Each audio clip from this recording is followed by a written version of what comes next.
Top of the SportsMax Zone for this Monday, the West Indies captain Jason Holder says the Christmas break will provide much-needed rest for his players after a difficult year playing and travelling amid the COVID-19 pandemic. Holder was speaking to reporters following the team's defeat by New Zealand in the final match of their two-test series at the Basin Reserve in Wellington on Sunday. Ricardo Chambers looks back at the contest. Oh, even better. West Indies producing their best batting effort of the series, but still not enough to avoid an innings defeat. The Caribbean side all out for 317, handing the Kiwis victory by an innings and 12 runs. His 50th test match finishes things off for New Zealand. Impressive all-round display. There were 3 half-century knocks in the Windies' second innings. John Campbell top scoring with 68, his second test half-century.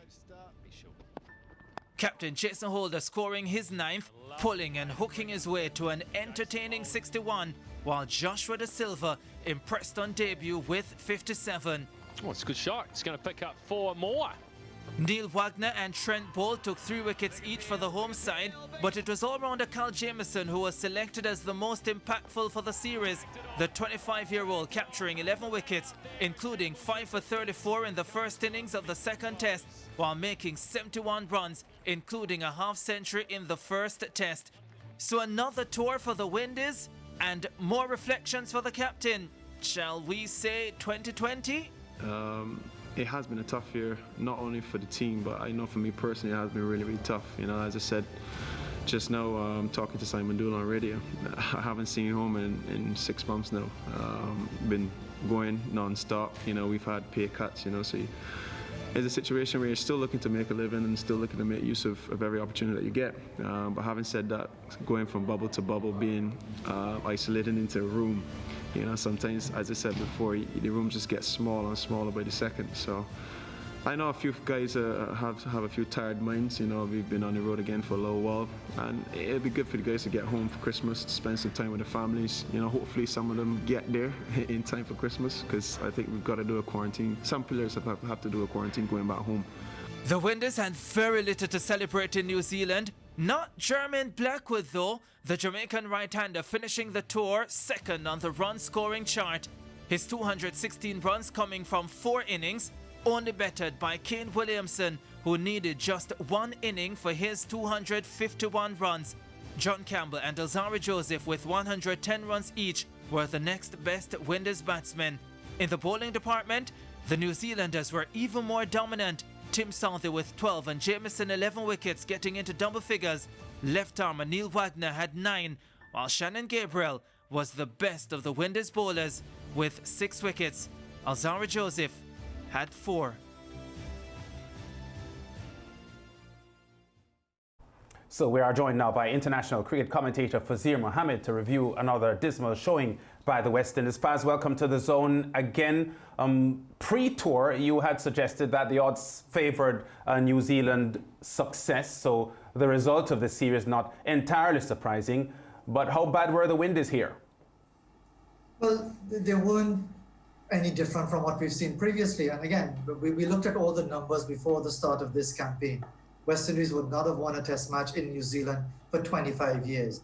The last time we were there in 2017, defeats by an innings and over 200 runs. The previous campaign, it would have been 3-0, but for rain and a Darren Bravo double century in the first test match. And on and on. The West Indies in 1999 went there, didn't win a single match. Same thing in 2020. So at the end of it all, there will be, I'm sure, many other considerations. I heard Jason Holder talking about the issue of home umpires, which was really a surprising intervention in that regard. We have this issue of the bubble and so on. But it's a common denominator. When the West Indies go to New Zealand, certainly in the very recent past, and what is becoming now distant past, they lose and lose badly. So in that context, this was no different. Yeah, your take on Jason Holder's post-series comments, including, you know, it was a tough year and with the quarantine and all of that.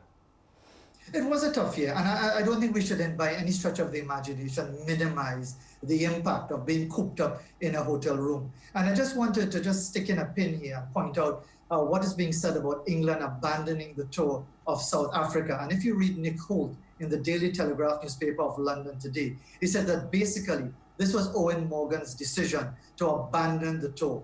And if people are still asking the question, if the roles were reversed in the English summer and England were prepared to come to the Caribbean, they would have similarly abandoned the tour at the drop of a hat. And that is the balance of world cricket, where they, India and Australia, can do as they please. But to answer your specific question, I was really taken aback by his reference to the home umpires, because I will admit first and foremost that I did not see every ball of the 2 test matches. But if anyone else on the panel or anyone else listening to our discussion can suggest with any degree of credence and credibility that hometown decisions influence this series, I would be very surprised. Yeah, and to be quite honest, like you, I didn't see every single ball, but I watched a lot of the cricket, and I thought Chris Brown, who was on debut as an international umpire, did a reasonably good job. This is not, by the way, Rihanna's ex, but he was pretty solid, and many of the DRS reviews that came about while he was standing justified his original call. I want to talk quickly about something Dr. Rudy Webster said recently in an article, but before I go to that, Faz, where do we go from here? Because we had a discussion in the zone room this morning, and there were some pretty upset West Indies cricket fans who feel that the cupboard should be swept clear and new players brought in. Swept clear and replaced by whom? That was my question, Faz, but I just want to know, where do we go from here? Yeah, it's easy to say that, Lance. But again, let's put it in perspective. These are essentially the same players who won in Sharjah in 2016, who won all with Pakistan in the Caribbean before Dominica, and we all know what happened there, who won famously at Headingley, who beat Zimbabwe in Zimbabwe, and won the first test match of the series in England earlier this year. The issue is clearly consistency. The issue is clearly that they are players, for whatever reason, and I know there are many variables attached to it, and we usually have an abundance of intellectual frauds who will take advantage of this opportunity now to go jumping and bumping their gums all around the Caribbean about all their theories. The simple reality is that our players do have the ability, which they have shown, but when it comes to producing it at a consistent level, at Test cricket, which is why Test cricket is considered such a very difficult format of the game, they find it very difficult to do so. Maybe it's reasons of complacency. Maybe it's the fact that they feel that they're already in the squad and they're well paid. There's really no need to perform. Maybe it's an issue of whether or not these players take their positions for granted. But really, I don't really see too many options outside of the squad we have right now. Okay, so a couple of weeks ago, Dr. Rudy Webster, noted sports psychologist, in a newspaper commentary, which you would have seen in the Express and so on, spoke about ability not being enough. He spoke about mental toughness and motivation. Here's what he said: ability is necessary for good performances, but it only indicates what a player is capable of doing. It does not guarantee that he will do it. Motivation, on the other hand, reveals why a player might do something and how likely he is to do it. It is a powerful force, motivation, as he says, that drives performance. It is usually a much better predictor of future performance than ability. Now, we have seen many times, Faz, where sometimes a player's ability doesn't translate into performance and results, which to me makes a selector's job even more difficult, because if the selectors are there to pick the persons who are putting the best numbers on the board, but these players somehow aren't motivated enough, aren't showing enough mental application and so on, this is a real problem, isn't it? What do you think about Rudy Webster's comments? I think his comments are very valid. My only concern would be that towards the end of that piece that he did a couple of weeks ago, he referenced it in the context that in modern times, talent just isn't good enough. I would like anyone to tell me, when was talent ever good enough? When in 1928, when the West Indies first went to England, when George Headley first played in 1930, or when anybody played any sport, whenever was talent good enough? It just means that now there are more opportunities to develop scientifically and otherwise. So this idea that at some point it was all about talent is complete nonsense. But to answer your specific question about these variables, take Jermaine Blackwood, classic case in point. Jermaine Blackwood, the way he bats, will never be consistent. He will have good innings, he will have good periods, as he did in this series, as he did in bits and pieces in the England tour. But look at how he got out in the second innings. He is a player with enormous ability, but is wasting so much of it because of the way he bats, which reflects that failure to appreciate the circumstances in which you're in. And that can be said about so many of our players. Shimron Hetmyer, who was left on the sidelines, so many other players. And you see players, when they get the opportunity, that hunger to succeed, and for whatever reason, whether it's the team ethos, whether it's the environment, whether it's those around them, whatever it is, lads, it is very, very familiar ground that we're treading right now. Faz, always a pleasure talking to you and your expert views on cricket, and we'll be in touch for sure. Take care. Yeah, so Wayne and George, a lot to look back at for the West Indies in this unsuccessful series. But as we said at the outset, not a series result that was not predictable, because the West Indies have for decades struggled to do well in New Zealand, and they've not gone down there with the best team that we have sent to New Zealand in the past. So I guess there is an aspect of the result that we can't say is surprising. Wayne?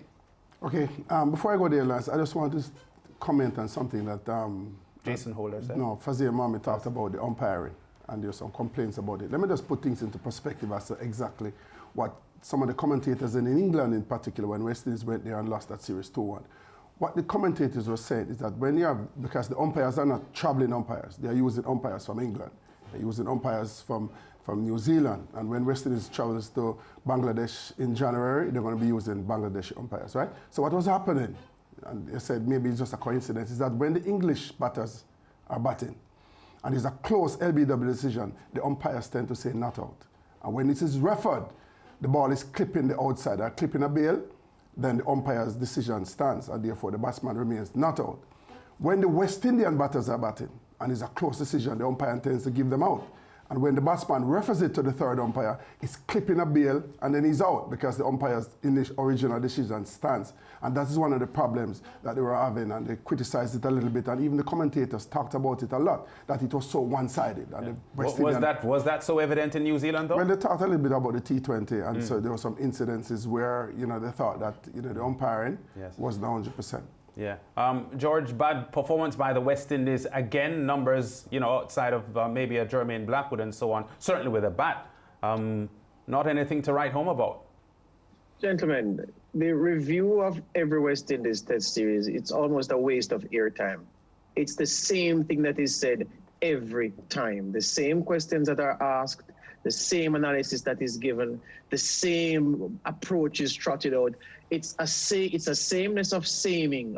It's a sameness of same that is almost nauseating. When I see a man like Dr. Rudy Webster offering something that perhaps it is, if that is incorporated in how the players are prepared, that it could have a positive effect on performance, I scratch my head and I say, well, Dr. Webster, we have tried you in the past and tried you extensively, and the results weren't better than what they were before you came in to solve the problem, and they aren't better since you put your influence on the team and left. And that's not to slam Dr. Webster as a professional. It's just to say that we are in this vortex of West Indies cricket where the mediocrity is so consistent. West Indies are the most consistently inconsistent team, perhaps, of any major sporting name in any sport in the world, because it's so much of the same thing. And I don't know, I find it almost ridiculous to sit and review a West Indies Test series because we point out the same failings, players who have ability, players who have talent, players who can't deliver. You change the coaches. I'm telling you, gentlemen,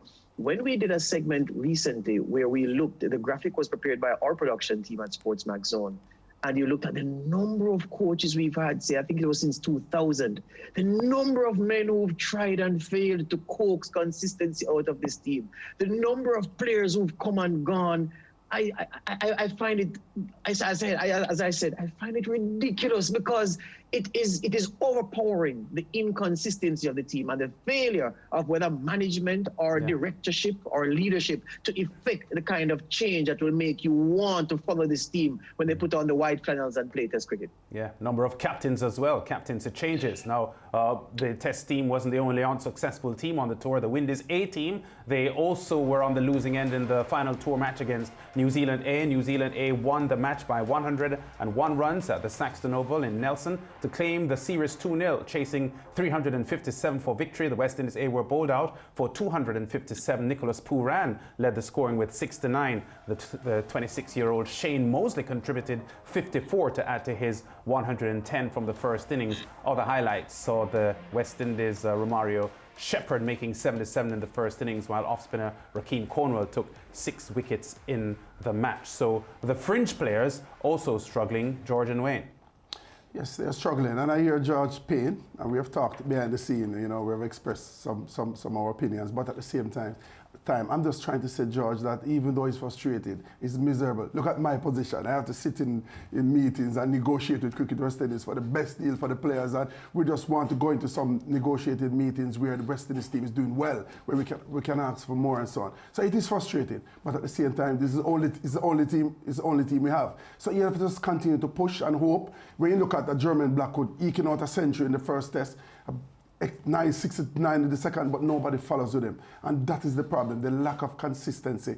And we need to get that solved. Maybe you need to start looking at all the team, the preparation of the team, looking at the coaches, exactly all their coaching to get a grip or a total understanding as to why this West Indies team is performing so poorly for such a long period of time. But Wayne, I'm not being facetious or glib when I say perhaps the only thing that hasn't been tried where the West Indies test team is concerned is an Obia man. Everything has been tried, every approach, every review. We are the defending World Cup champions, George, just for some But hold on, I'm going to come to that because I'm T20. going to come to that because I'm saying test cricket is what I'm talking about.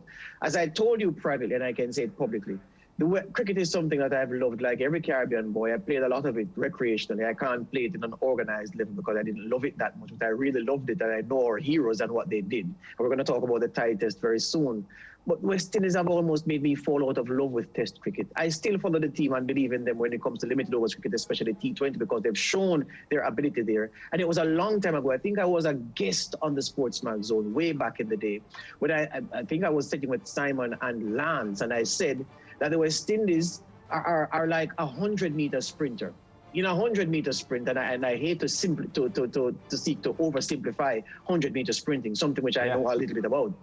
The West Indies do well just getting up and running right to the finish at the 100 meters. But when it's a tactical race, an 800 meters, Problems. a 1500 meter guys, you tell you it's a meters, tactical race. Problems. When the brain has to be engaged, it becomes a problem and it becomes beyond us. Yes. And that's the problem I have. Okay, the Lanka Premier League will see 2 West Indians in the final. Guess what? None of them Andre Russell. Russell's Colombo Kings sent packing on Sunday, but Chadwick Walton's Gaul Gladiators and Jaffna Stallions, for whom Johnson Charles produced a fabulous semi-final knock on Monday, will meet in the championship match, the final, on SportsMax, Wednesday, 9 o'clock, 10 o'clock Eastern Caribbean time.